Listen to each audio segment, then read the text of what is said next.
They've never been closer to getting their loved ones back home. But for the families of those held hostage in Gaza, the swap deal has never been more fragile.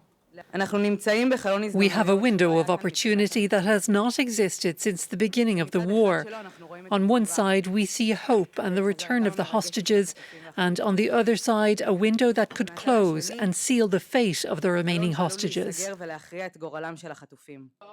The threats made by Donald Trump, saying that the U.S. would take over Gaza and that all of its population would leave the enclave, brought additional concern. Many analysts believe that the U.S. president's outrageous statements were part of a negotiating strategy.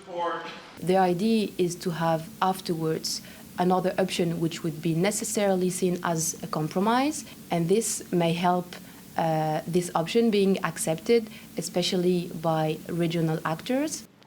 Donald Trump's threat against the people of Gaza may also be a message to Israel's far right.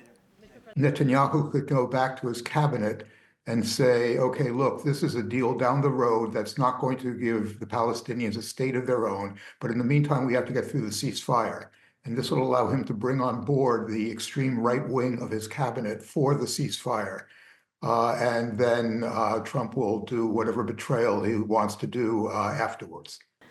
Gazans and Israelis are now waiting to see if this weekend swap goes according to plan and whether talks for the second phase of the ceasefire deal can move forward in Doha, even though Benjamin Netanyahu stated that the Israeli army won't leave Gaza unless Hamas is destroyed.